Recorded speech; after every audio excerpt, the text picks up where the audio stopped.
Ready to pass the CPA exam faster?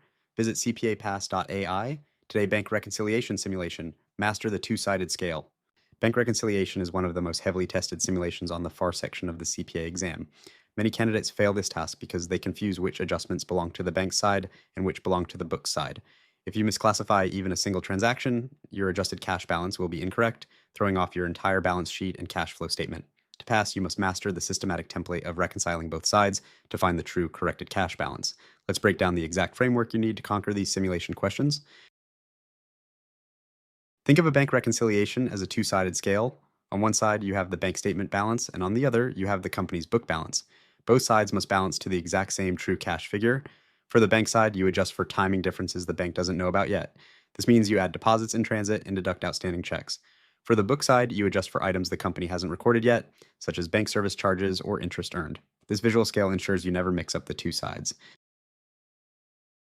To easily memorize book adjustments, use the SINBAD mnemonic.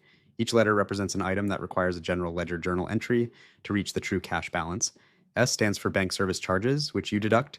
I is for interest earned, which you add. N represents non-sufficient funds, or NSF checks, which must be deducted. B is for bank collections of receivables, which you add. A stands for book errors, which can be additions or deductions. Finally, D represents direct deposits, which you add. SINBAD ensures you capture every single book adjustment flawlessly on exam day.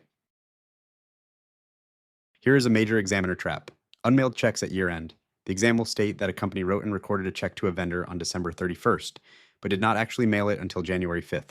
Candidates often treat this as an outstanding check on the bank side. That is incorrect. Because the check never left the building, no payment actually occurred. You must reverse this entry on the books by adding the amount back to the book cash balance and increasing accounts payable. Remember, if it is not mailed, it is not outstanding. Another classic trap involves non-sufficient funds, or NSF checks, and bank errors. When a customer's check bounces, the bank automatically deducts that money from your account. You must deduct the NSF check from your book balance and reclassify it back to accounts receivable. On the other hand, if the bank makes an error, such as incorrectly charging your account, you adjust the bank side of the reconciliation. Do not adjust your books for bank errors. The bank must fix their own mistake. Only book adjustments require journal entries on your general ledger. Let's walk through a practice simulation.